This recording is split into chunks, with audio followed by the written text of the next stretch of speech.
state invests an enormous amount of resources in the transfer of knowledge, in equipping foreign workers with employable skills, providing them a framework of healthcare and roaming support in order to maximize their contributions to our society. And we see our investments flying off and leaving us to dry when they are better off to return to their homing nations and have bettered their career prospect long-term and permanently.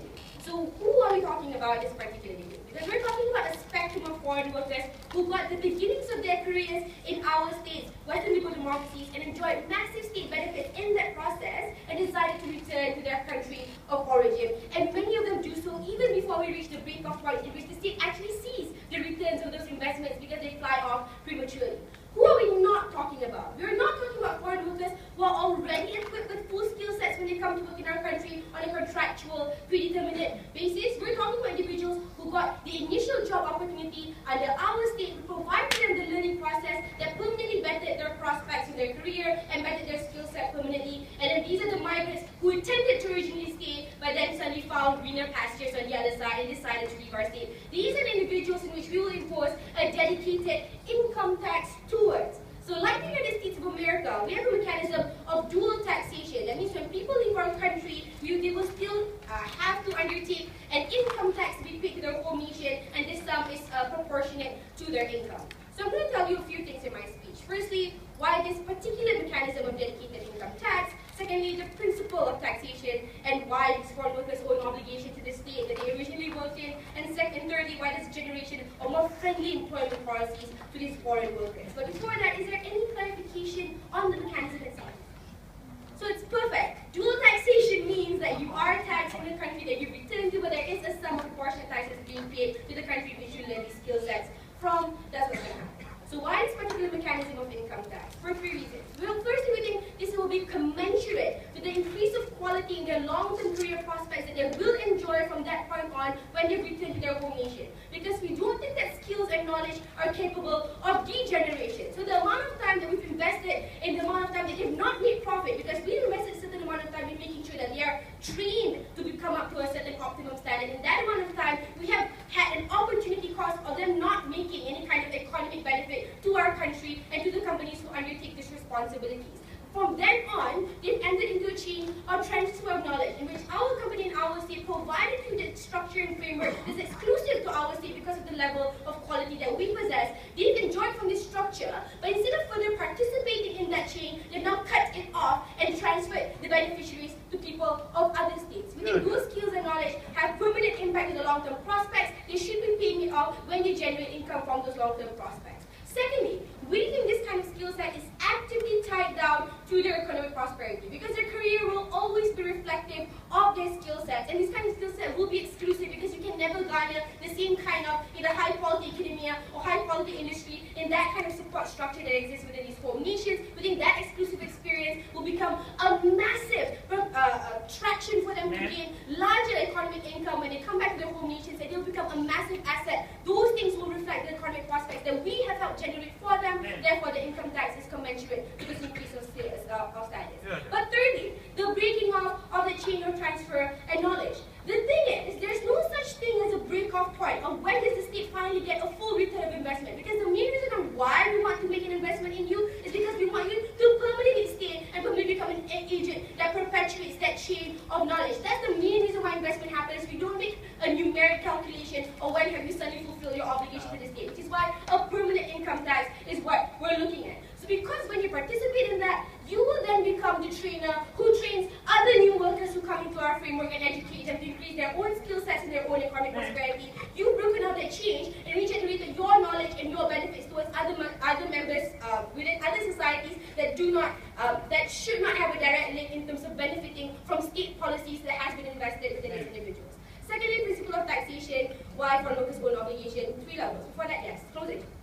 But many foreign workers send money back home for family, so isn't that a way of paying back to society for what they earn from the society? Yeah, you're paying back to your home nation. That's remittances. These are people who gain their skill set here, go back and relocate to their home nation. Therefore, the state that invested in them never gets the kind of economic benefit that they should get back because we invested in your training and increasing your economic value to our society. We want you to stay and give benefit to our society, not to your home nation society. Principle of taxation. Firstly, state investment. We don't have a choice but to accept these foreign workers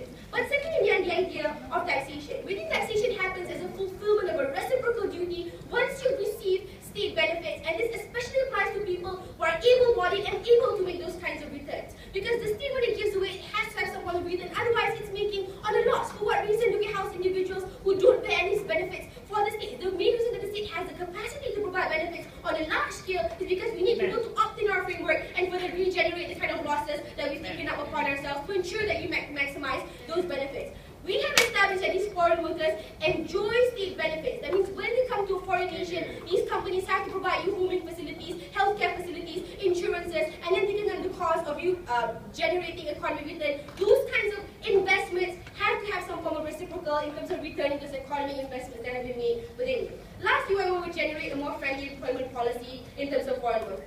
Because we think there's an incentive in state behavior to give you lesser treatments when you are considered state burdens. And on the get-go, that's exactly what these individuals are. Because they are unable to generate economic return up to an extremely long-term point, in which case they are able to suddenly be productive within society. At that point in time, they will always be a state burden. And if you factor in the conclusion that these individuals have a massive amount of intention to leave our home state and never give back state any of these returns, this is a perverse incentive for the state to create lesser, friendlier environments for these individuals to be employed, to give corporates and employers more excuses to deny them entry, because by mere fact they have a different nationality, therefore they have a higher incentive and higher possibility of returning to their home nations. We don't think those perverse incentives should exist when we already have a framework of welcoming these individuals within our state. Madam Chair, it's only justified and it's only fair when we equip you for the better that there should be some form of reciprocal in the fulfillment of those duties and those burdens. We are very proud to impose this reciprocal tax.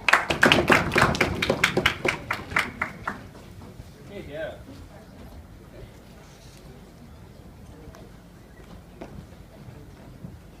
We thank Prime Minister for her speech and would now like to welcome the opposition leader.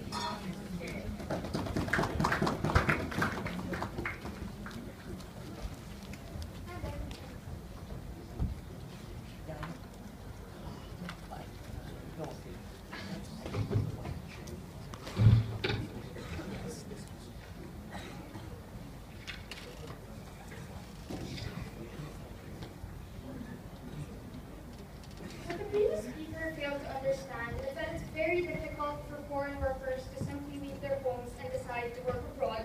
And the reason why a lot of people do this is because they are pushed at the brink of desperation.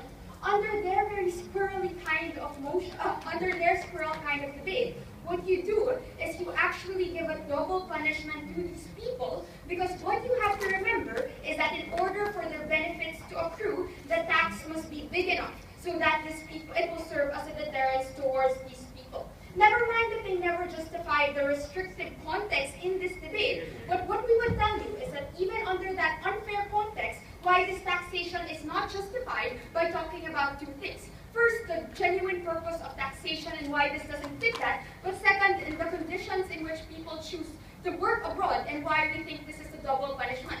But before that, several rebuttals for the previous speaker. She mainly told us three things. That the state gave them the beginning of their careers, it's commensurate, and we think that it's fair for the state to do this. But all these arguments were hinged on one assumption, is that the human dignity and the human respect is based and measured on the idea of utility. But what we must remember is that we give these individuals education, healthcare, and we protect these individuals not because of the ends that they want to achieve in the first place. Sit down. The reason why we continuously give people bumps, healthcare, and the reason why we continue to protect people who have terminal cancer and educate people who we don't think are going to go far in life anyway, is because these are rights that every single human being deserves to have in the first place. So even in their scenario, where they did accrue these rights from the state, that would be irrelevant because it was the state's responsibility to give it to them anyway. So even if they choose to go abroad, we don't think that they had any obligation to the state because that was the responsibility of the state to begin with, and that's why we don't agree with the tax. The first thing I want to forward is the idea of the purpose of taxation. And this is where we need to question, where do taxes go to in the first place? We think they go to roads, they go to schools, they go to hospitals and government agencies. Why do citizens working in the state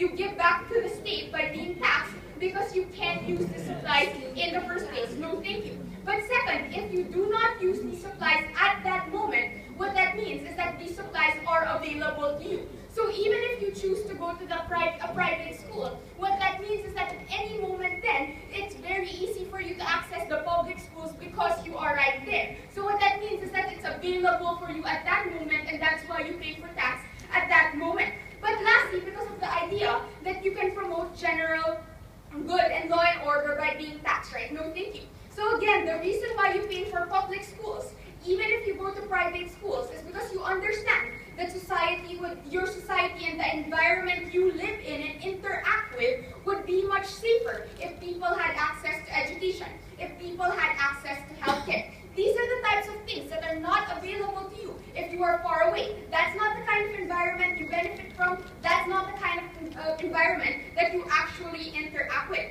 And that's why these reasons do not fit the case of foreign workers, because there is no usage to them given that they're very far away. It's not easily available for use because it's very difficult for you to be able to come back, and they do not benefit from the law and order of the state directly because this is not the environment you live in. The conclusion of this argument is simple. It's principally unfair to tax foreign workers because they do not receive any of the benefits that come from fulfilling a tax obligation.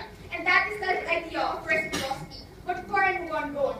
We do negate that people have rights, but people who are able to pay taxation to enjoy those rights should do so. Otherwise, the state is running at a loss. If it better their career prospect, why aren't they able to pay back for what they've gotten?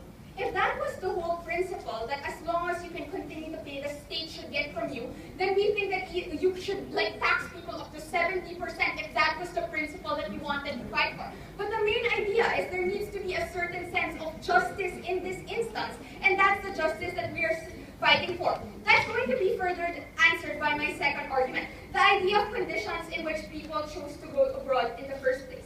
Because what we need to understand is that in many and majority of instances, the reason why people choose to leave is because there is no opportunity in their nation, they cannot get employed or they cannot get compensated properly, right?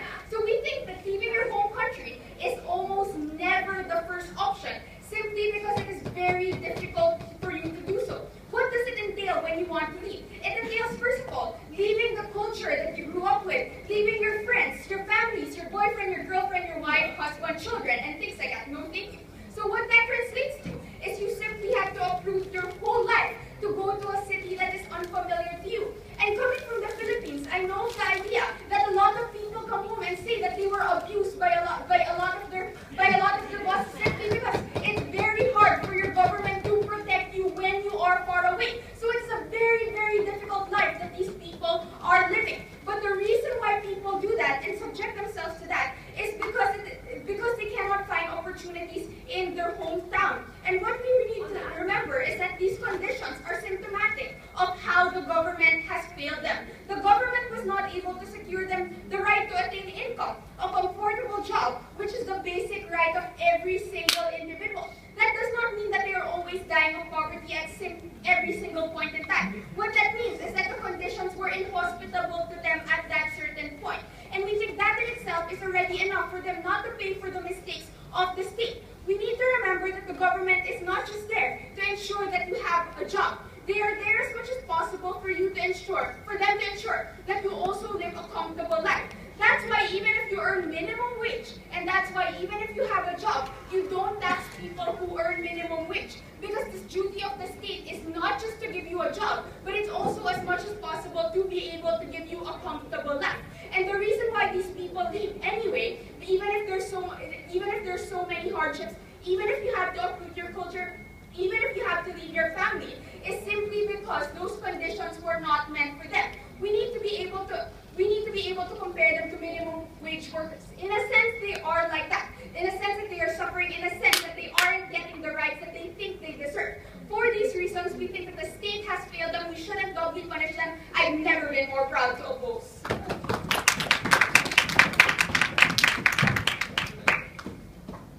We thank the previous speaker for her speech and would now like to welcome Deputy Prime Minister. Yeah.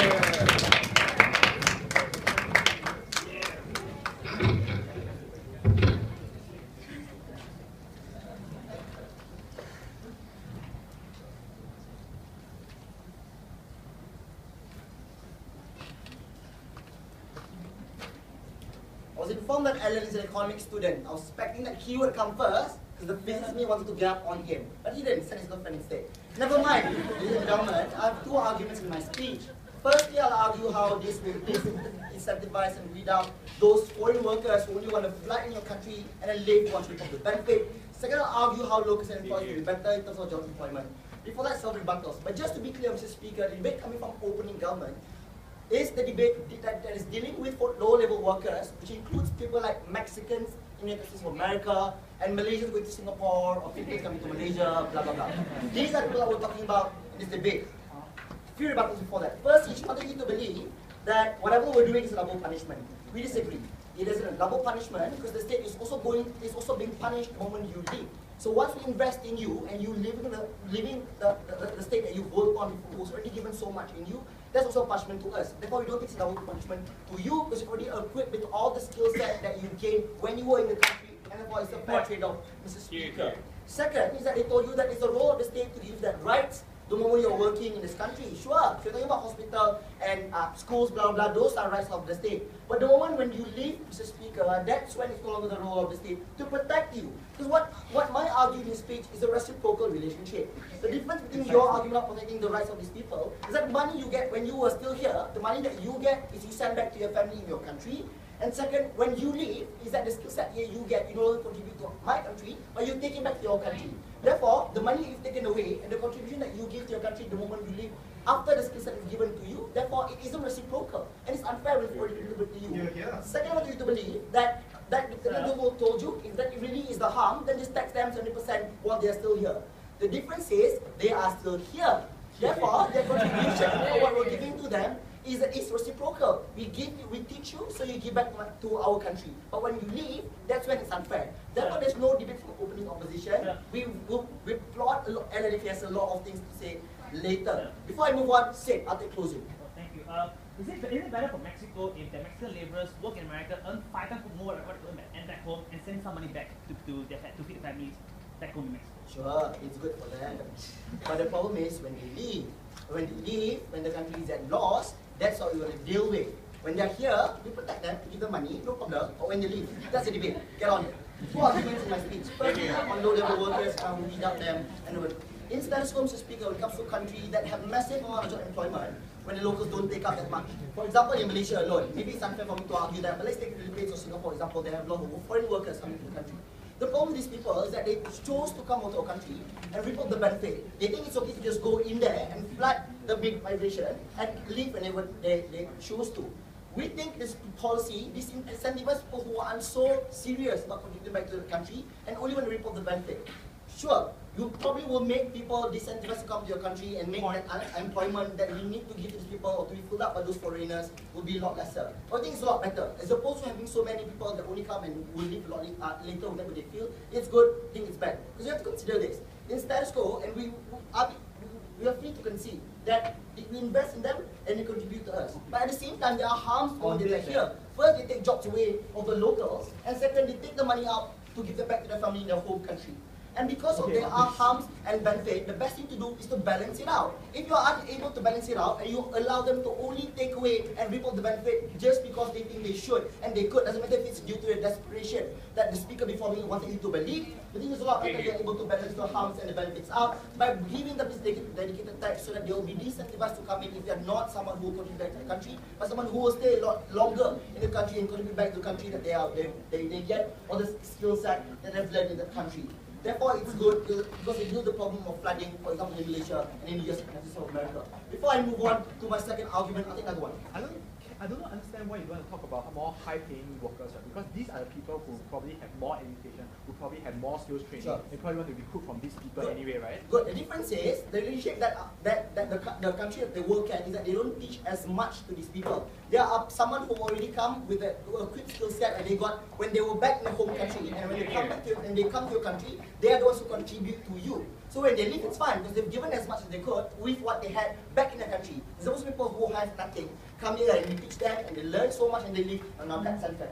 Second argument, Mr. Speaker, is in terms of locals and employers, how this make it not better.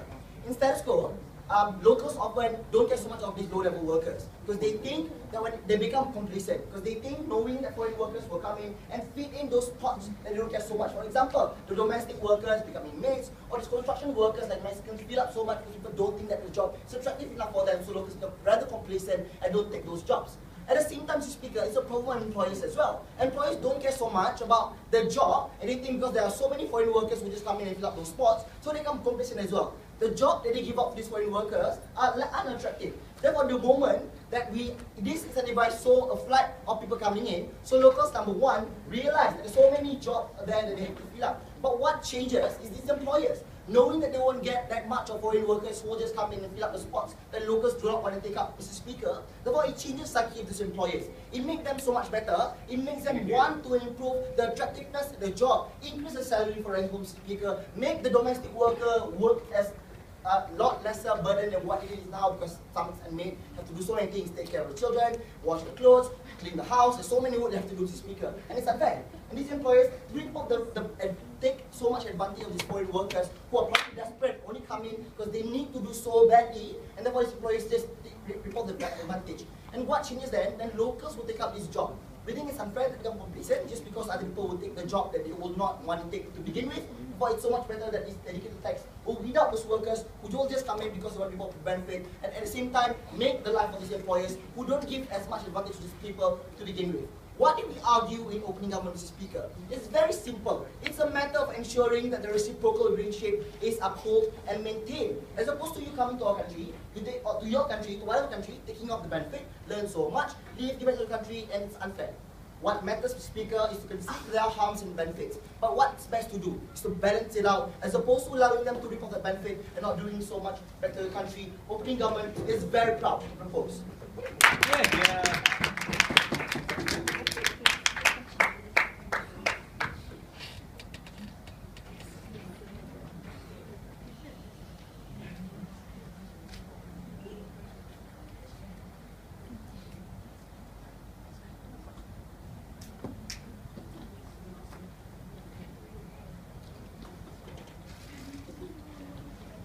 Alright, we thank the Secretary Speaker and the entire team of the government. Let's now move on to the Speaker.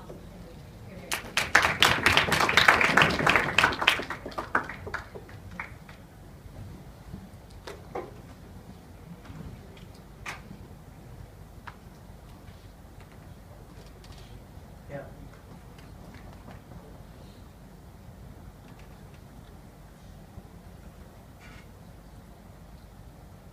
We're not really sure what kind of debate opening gov wanted to have, because I think they misread the motion, or something went wrong at some time during the prep time, because the only thing they wanted to talk about in this debate was, what if I go to the US, get an education there, then go back to the Philippines, they should tax me as well.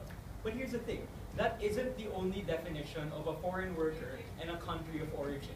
We think, ladies and gentlemen, firstly, that was a very restrictive context, and they didn't have any principled justification as to why it's fair to limit that context in that way. But secondly, it's massively unclear what the urgency of this particular context is, because we think that the US isn't significantly disadvantaged by the fact that smart Indians or smart Chinese people go to Stanford and Yale and study over there. Yeah. In fact, the United States is even incentivizing them by having a special visa class called STEM, or Science, Technology, Engineering, and Mathematics. So they give actual special visas to people who are into STEM because they want them to work they want them to study in the United States, no thank you, and contribute in some way while they are there, but they are never under the premise that they will continue to remain there in perpetuity. So we think that the more urgent context, in the context that we're expanding this debate in, is also about low-skilled workers who are numbering in tens of millions, who also have a country of origin and who are considered foreign workers, so FWs in Singapore or Hong Kong or Dubai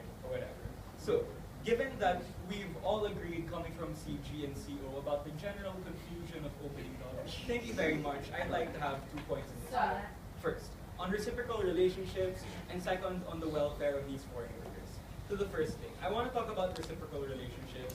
The substantive and the rebuttal will be integrated. So these guys were fairly simplistic. They said that you studied in the US, therefore you should have an obligation to the United States, and when you leave, that obligation should continue. But it's massively unclear why that obligation should continue beyond the point at which the services that the United States is offering you had already been terminated, right? Because while you were studying in the United States, you were certainly paying for your education there legitimately, or they were already giving you a scholarship. So we think that you've already fulfilled reciprocity in that particular context. But secondly, we think that it is principally unfair for these individuals, because what is occurring is that these guys in opening gov are creating a continuing obligation, i.e. a tax in perpetuity, but there is no continuing delivery of benefit on the part of the United States of America, right? Because they merely asserted that you will use your Stanford education several years in the future, ladies and gentlemen. But the thing is, they're not continually delivering to you a direct benefit. It's only something that came as a consequence of your education, which, by the way, we don't think you can attribute solely to Stanford. We think that the reason why you succeed is not just because of where you studied, but also what you did with that particular education in the future. And that's why we don't think you can attribute the economic success of these individuals to the fact that they've been educated elsewhere. But thirdly, even if we assume that perpetual benefit equals perpetual obligation, we think that by paying taxes while you were studying, you've already met that benefit. You've already met that standard. Why?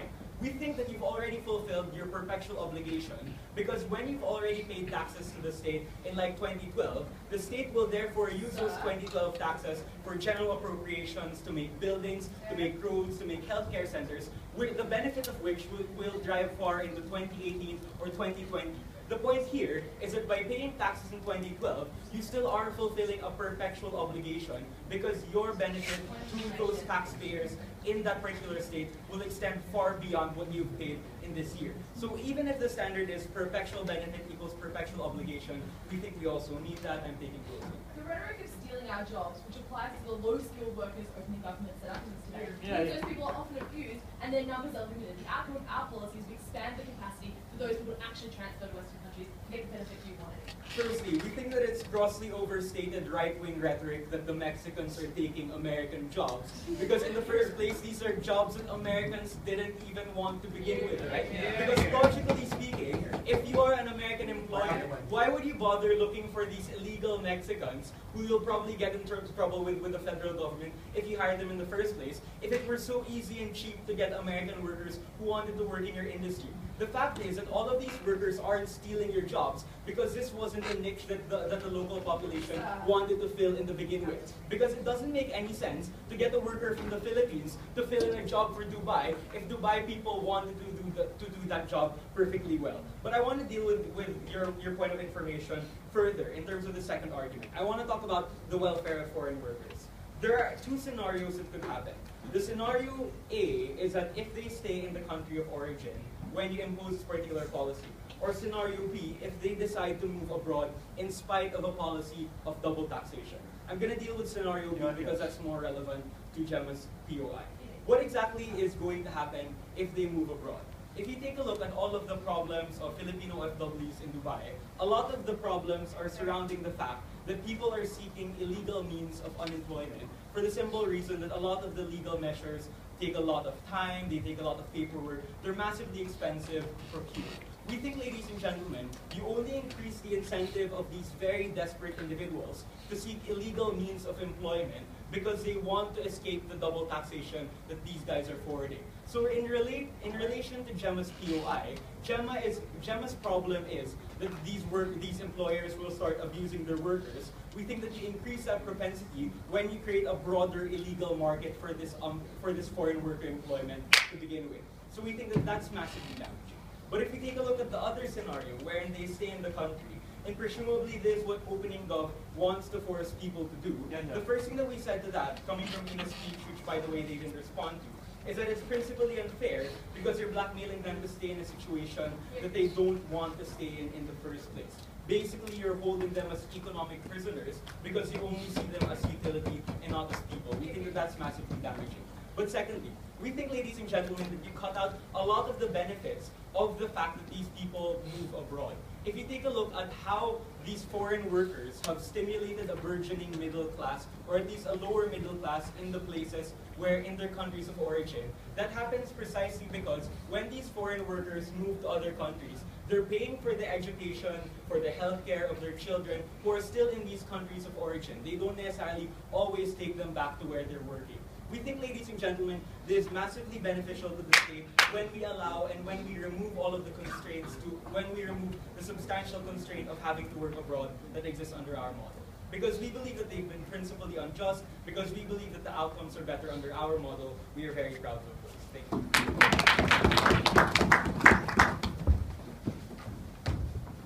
We thank the previous speaker, and then our behalf, we'd now like to move on to government members. Yeah.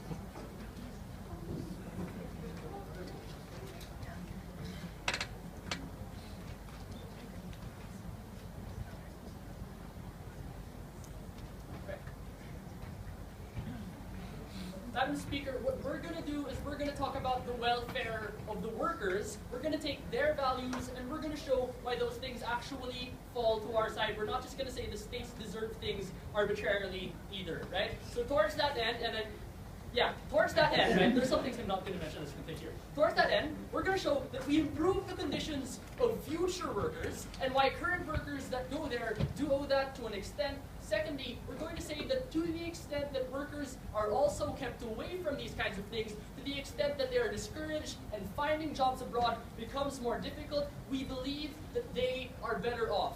Much of my rebuttals will be integrated since we will be going for their value anyway, but in outstanding rebuttals, I'd like to address some things, right?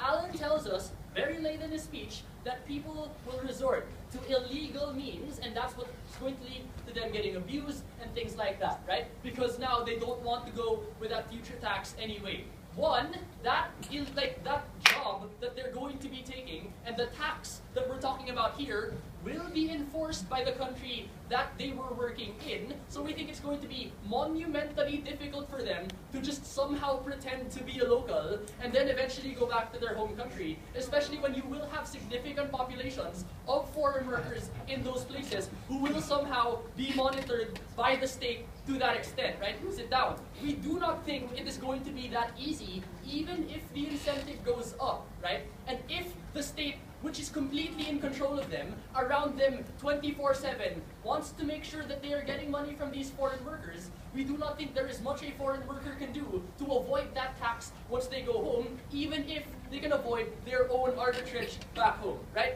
On my constructives, first of all, we improve the conditions of future workers in that country in very tangible ways. Sit down, right? The context of this argument is twofold. First of all, oftentimes what we have between countries like the Philippines and Singapore, for example, are long-standing worker relationships where Singapore usually issues worker visas to Filipinos, and those things are between countries, right? So you will have significant populations as a result of this. Secondly, sit down, I'm in the middle of something, right? There are ethnic tensions that are usually there, right? And the job-stealing rhetoric is rampant, right? Like in America, all the Republicans think, regardless of whether or not it is true, that the Mexicans are stealing their jobs. Filipinos in Singapore, Indian workers in Singapore, all of these kinds of things happen, right?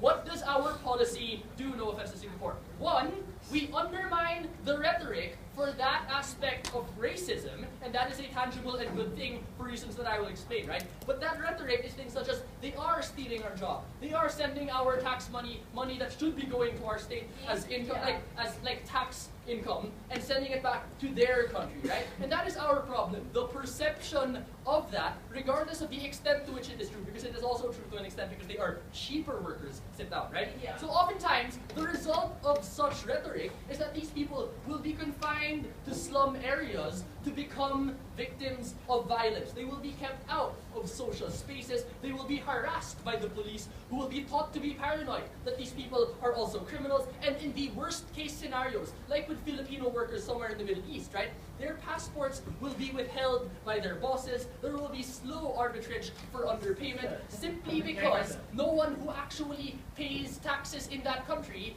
cares about these foreign workers, right? Under our policy, not only are only more likely to get protection, you're also more likely to get access to important things such as healthcare, for example, because that is already a system that you are paying into. It's not much of an additional step to say that maybe because these people also live here, they should have access to the healthcare system that happens here, right? Second point of analysis under this argument, right? In the long term, more opportunities for foreign workers will open up, right? Because the kind of racist rhetoric which I was talking about earlier on is a barrier to more jobs opening up. We do not think it is a stretch that firms will act irrationally sometimes if they are led by nationalists, right? Like, for example, Chick-fil-A, which would have made more money if it wasn't getting all political with its views on the gays, would have made more money if it just kept quiet. But no, it did not act rationally, and when you have strong ethno-nationalist sentiments, that is going to affect the kinds of jobs that are being offered. Before my second point,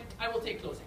You said earlier in the speech that the host country can enforce laws to maintain order. Yes. Can't the host country simply enforce laws to protect victims from violence in the case of foreign worker communities that you say that exist now in the first world? No, yeah, see, that's possible, but the rhetoric for getting it to happen was exactly what I had analyzed for the past few minutes. If you were not listening, that is your own problem / fault, right? Second point of constructive. To the extent that workers are also going to be kept away by a restrictive tax such as this, we believe that they will be better off, right? First of all, why? Safety issues and who particularly will be discouraged, right? Because we think many employers or employment agencies of foreign workers that are employing in the third world are actually quite suspicious, right? Their ability to be able to protect these people is actually quite ineffective sometimes, and these kinds of harms are invisible to the people who are applying for those jobs. Even if they know it is happening generally, they have no way of really knowing if their particular employer is one that is ineffective, right? What does our policy do to that reality? It increases the risk of going abroad in a very visible and tangible way that you already directly experience. What does this mean? It is more likely that you as an individual applying for work abroad will be critical in choosing the job you are going for. You will be more likely to only take it if it does seem like something that will benefit you in the long run, and the bar that you have to clear of how sure am I this is a good thing is going to go higher, and all in all, you will have less cases of abuse for people who were just desperate enough because the risk was invisible to them. Lastly, we think that sometimes keeping people in is a good thing in the cases of like brain drain, for example, right? You may have a marginally better doctor if they are educated at Harvard instead of the Ateneo School for Medicine and Public Health back in the Philippines, right? Marginally better, but at the same time, this person is more likely to be working in that country of origin, and you will not have a lack of doctors, a lack of skilled professionals in the country of origin, and we believe that is definitely a good thing for the people left there who do not have the ability to leave or who choose not to leave because of sentimental, non-monetary values. We take care of all of those people, Madam Speaker, we propose.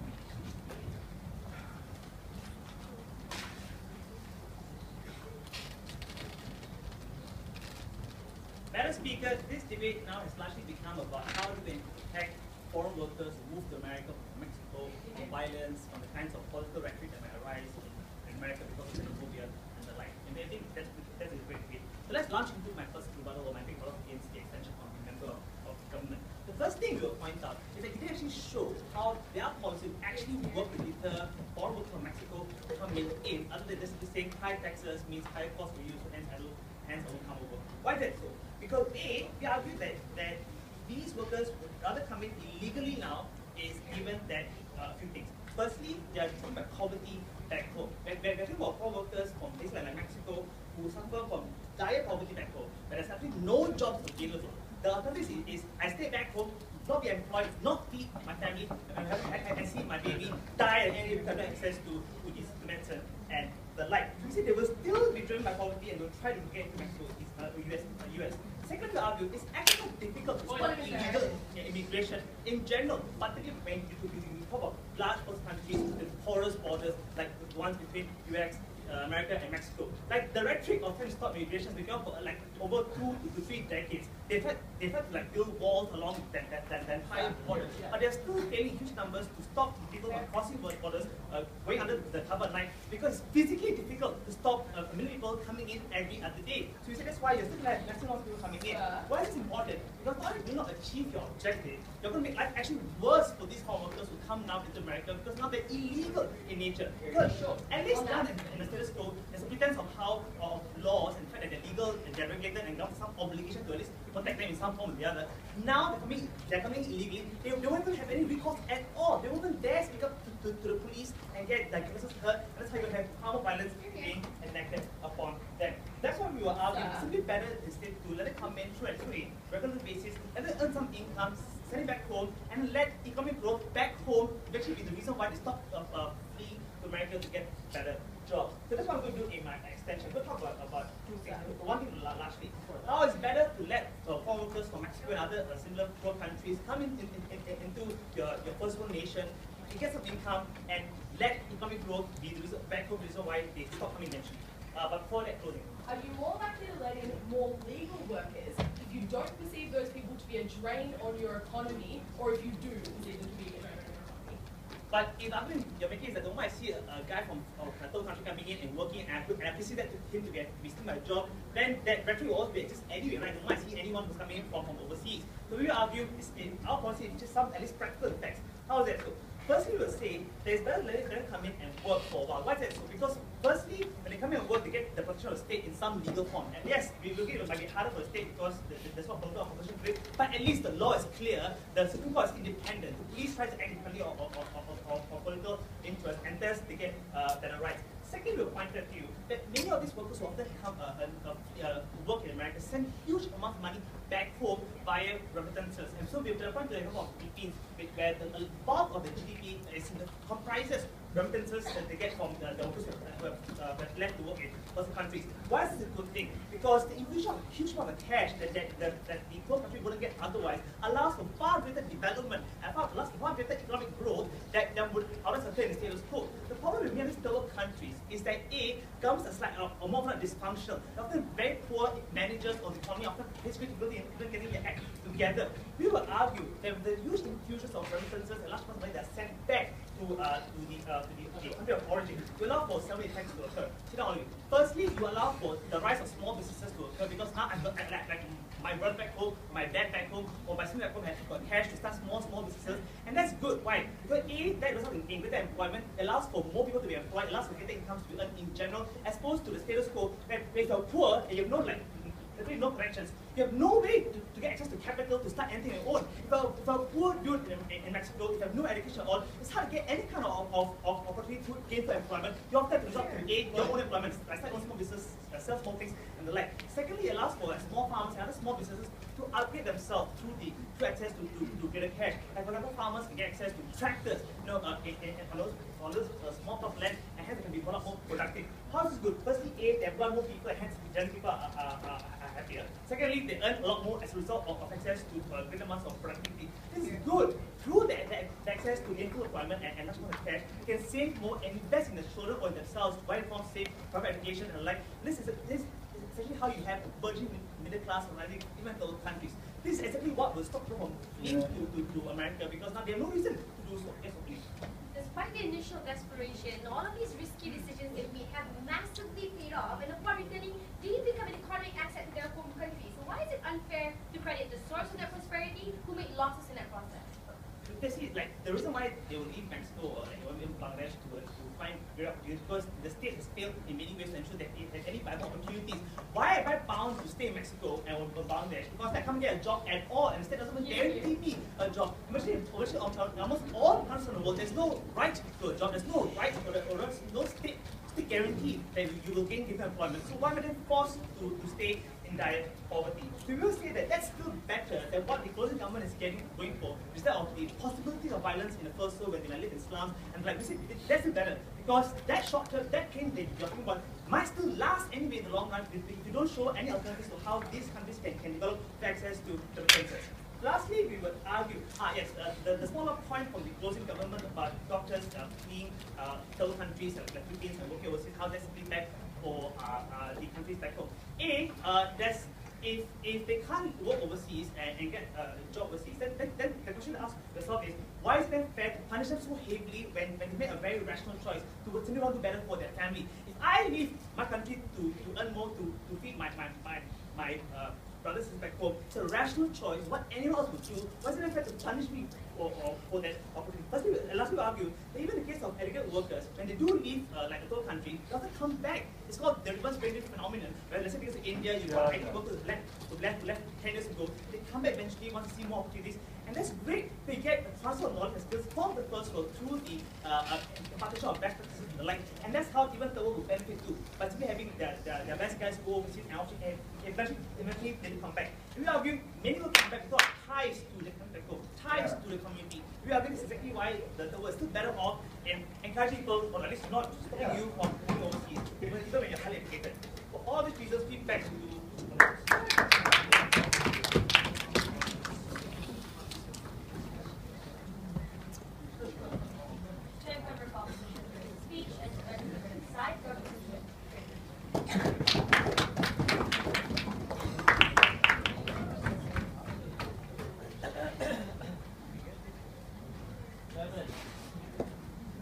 Come on.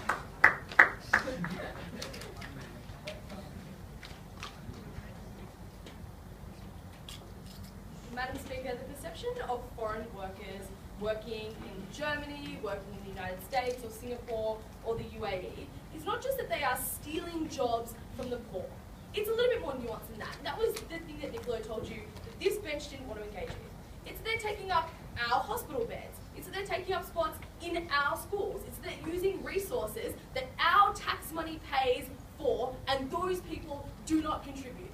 Regardless of the reality of that statement, regardless of their actual economic impact on those places, we think that rhetoric leads to incredibly problematic outcomes for the likelihood of those people being given rights at all, and the likelihood of the expansion of legal job worker programs. And those are the things I'm going to focus on. My speech is going to ask two questions. First of all, what does our policy do in the short term for foreign workers? Secondly, what does it do in the long run? At the very end, if I get time, I'm going to clean up some of this stuff about whether or not it's principally allowable for a state to tax the people who are in its borders. So, first of all, let's engage with what this does for foreign workers in the short term, right? We told you, and this will analyse both what we just heard and what Alan told us. The reason people need to enter the United States illegally or need to enter Germany and work illegally is because the amount of legal jobs that are available for foreign workers is relatively small. The reason for that is because there is a wide-scale perception in those countries that those individuals are a drain on the economy, and it would be preferable were they not there in the first instance, Madam Speaker. The outcome of our policy is to mean that those individuals are now perceived as contributing taxation to the state in which they live, therefore becoming a meaningful member of that society, therefore having a right to be in that place as opposed to being a drain and continuous burden on the American or German government. The outcome of that is those governments are more likely to allow legal workers in the first place, Madam Speaker. So to the extent that Alan conceded in this debate that having illegal foreign workers is a bad thing and probably leads to the abuse of their rights, our policy is the one that goes about rectifying that in a really important way. The outcome of their policy is that people will continue to flood across the border from Mexico to the United States. People in the United States will continue to perceive those people as stealing money from themselves, from their own taxation system, which they do not deserve, and they will continue to make them be illegal and to not expand those programs. But beyond that, it has a real impact on their capacity to live a meaningful and good life in that country to begin with. And this is the stuff that we said to you. The reality is, when you perceive somebody not just to have stolen your job, because we concede in this debate, there are probably a lot of jobs that they are doing that nobody wanted in the first place, right? It's not just a question of them having stolen your job, it's a question of them taking away valuable resources when you can see your own poor people, right? When you're an African American in the United States and you wonder why governments are spending taxation deportation money on individuals from Mexico and not actually funding programs like health and education in the ghetto that you live in. We think that creates huge hostilities between those particular people, and that's been rife in the United States, where the actual wars that go on between African Americans and Hispanics are incredibly huge, and we think in large part that's because they fight over limited resources, and there's an expectation that those Hispanics are not doing their bit to contribute to that society. So we think we fundamentally change the way in which, no thank you, those two groups of individuals interact. And that's just in one circumstance, right? We told you about a number of other examples. So, to be clear, in a debate that suffered from a lack of clarity, the outcome of our policy is that you are more likely to expand legal worker programs because you see those people as deserving and contributing, and B, to the extent that they will continue to go to your country and work in your country, they are more likely to be protected. The only response we got to that second part of analysis was to say, if governments can enforce taxation law, they can also enforce the law. They wanted to engage, perhaps, with the different incentives that are at play. A government has an incentive to enforce taxation law on you because it wants to take your money. If the general perception in your society is that a Hispanic person who crossed the border across the Rio Grande is a burden and a drain and somebody your society should regret being there, then the incentive for you to actually protect the rights of those people is incredibly limited. That is something we change in this debate in a really important way. Before I go on, Alan. So basically, you want Mexicans to pay for the U.S. hospital beds that they use by taxing them. What exactly does that have to do with giving the tax money back to Mexico? What?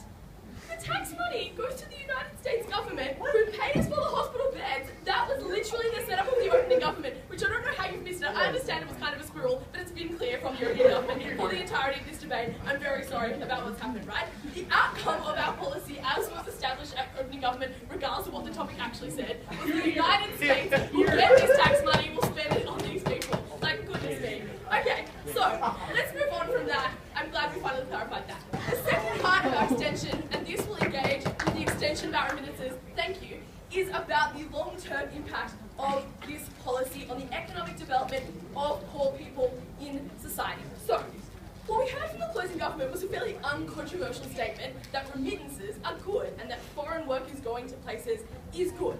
For a start, I already engaged with that and said you're more likely to get that stuff if there are more legal positions available for those people. Those people are more likely to be able to go and access those positions. But we also gave you an even if argument in extension in this debate, which is to engage with what they said would happen, which was different to what they said would happen. If it were true that less foreign workers would seek jobs now in the United States or in Germany or in Singapore or in the UAE, the outcome of that would be that there would be more labour in those developing countries like the Philippines or like, Malaysia or wherever else those people were coming from.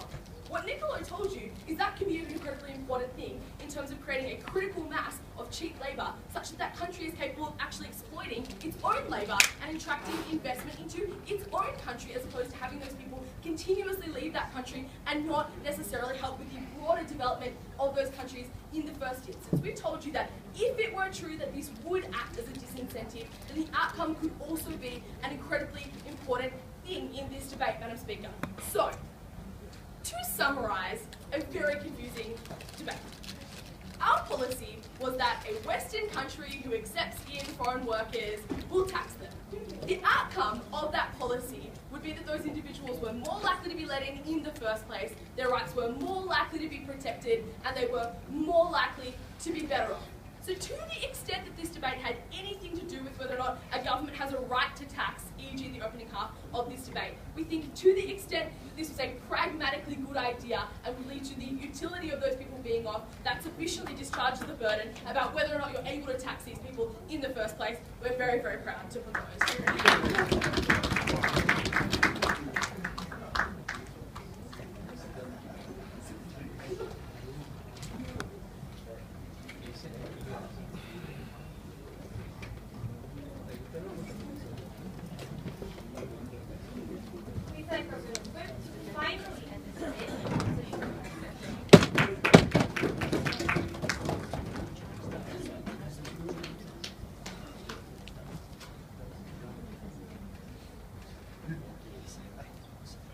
What a pain to sit through this debate.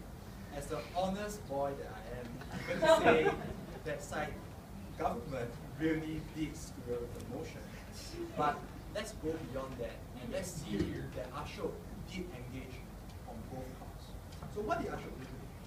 Ashok firstly said what is best for the recipient country. And that works in the paradigm whereby, yes, America will tax, or Singapore will tax these foreign workers, and these tax, for example, will go directly to Singaporeans to build our hospitals and to build our trains. And secondly, I'm going to talk about what's best for the country of origin. And that is when we are magnanimous and we engage with OO and a bit of OG because they were quite confused. Where we say that this America again will be taxing, but this time around the taxes will go back to like Philippines to help these group of people. And the reason why this second paradigm in today's debate is still relevant because a large part of Nicolo's point is about, like for example, how we do not want Philippines to suffer because of issues of brain drain, which goes to show that they are quite concerned about the countries of origin. Please just read the motion. Alright, so firstly, what's best for the recipient country? And I'm going to be very clear about this, right? CG said that we are going to pay taxes, these foreign workers are going to pay taxes, because it's going to change the rhetoric of like the group of people in Singapore or the crazy Republicans in America that when they occupy your beds, you should be okay with that because they need pay for it. Ladies and gentlemen, I need to point out that in America or even in Singapore, there are many poor people, there are many blacks, there are many racial minorities, and this group of people, not only are they not economically productive, but they are also often a liability to state burden. They consume the largest amount of state resources. And yet, our response to this group of people, principally, is never to tax them more, because they are the most vulnerable people within our societies anyway. But secondly, the reason why we don't tax them is because practically there's really too little to tax on this group of people over here. To the Philippine foreign worker or domestic helper at home, she only earns like maybe $300 to $400. A large part of it will be sent back home, so that means maybe $100 there. She probably has to survive on that. If we are going to be calculative and take away the remaining $50, this rhetoric will still exist. They are going to say, how on earth is this $50 going to build the hospital bed or going to build the public transport system over here? So there is really no end to this struggle for these kind of situations. So it's principally wrong and it's practically wrong. But what really will satisfy the people is the role of the government. The role of the government, like the Singapore government or the American government, that at the point at which we benefit from these people taking jobs that Singaporeans or Americans otherwise wouldn't, that we also have this reciprocal duty to, yes, when they are sick, help them.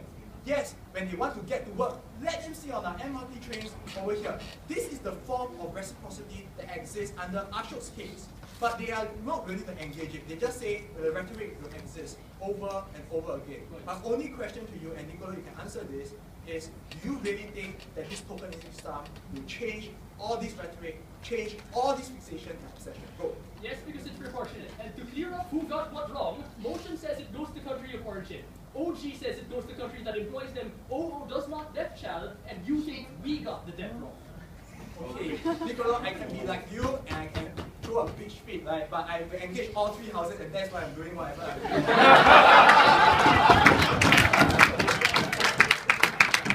So, let's move on to the second main area of clash. What's better for this country of origin? So Nicolo said they will think twice about living because when a decision is difficult, you will think twice. No, that is not the way that we help people make decisions over here, right? Like we don't close up the options available to them so they become more responsible for their choices, right? We don't trap them so that we think that they eventually become more enlightened. That is not the way to go about it here. And the reason why it's not the way to go about it here, because I'm going to go a bit of O's logic, is because in the first place, the reason why they're in the shithole is because the state, like for example, sorry Philippines, the Philippine government is just not doing enough for this group of people. They already limit these options because of its own incompetence. So why on earth do you have a double jeopardy problem when you try and release these problems? But then the second argument, and this is crazy logic of Gemma, right? She said that the problem that Philippines face is that they do not have a critical mass when it comes to the issue of cheap labor. Rests on the ridiculous assumption that there are many companies or many factories in Philippines that are asking for these people to go in and join their jobs over here. Coupled with the OO's analysis that if there is a job back home, why don't we stay back home we got to begin to see that there is a problem-solution mismatch under that particular policy. But Ashok's point is unchanging, right? That regardless of whatever anyone said, that this group of people, their calculus will not change, right? The problem they are suffering from is the abject poverty. Limiting the escape routes will not detract away from the kinds of problems that they exist to begin with. But before that, opening, I want to hear from you. A Filipino who earned the start of her career in the US, then goes back to the Philippines and still pay back the US for investments that they have made in her. Yeah. If the US has to start counting their losses, why would they make any more investments within foreign workers in their country? As a student, firstly, you don't pay taxes. If you work as a doctor, you probably will have to pay taxes as part of the income tax, right? As part of the goods and services taxes over here, right? So I really cannot see why you need to create this special discrete tax that we are talking about over here. But what is really important is this, is that at the end of all this brain drain and all this literally brain drain in today's debate, what is the real solution to stop the kind of problems that we have? Like Philippines traveling over to Singapore and so forth, is that Philippines is able to build up its own economy so that the people will not be given a Hobson choice of whether or not to stay or to stay for nothing over here. All the problems you talk about how like Singapore is having too many people on the MRT trains, all these things happen because of the push and pull factors of economics that was never once engaged with in your case. Ashok talked about how the problem in Philippines is a large part of mismanagement of funds, that the people are really not getting the kinds of assistance from the government, that our solution is through the policy of remittances, whereby yes, while they work overseas, a large part of money will still go back to their children, and when the children have, or the mothers have money, they can demand and pay for the kinds of schools and educations for this. This is the only conceivable solution out of all the mess that we see.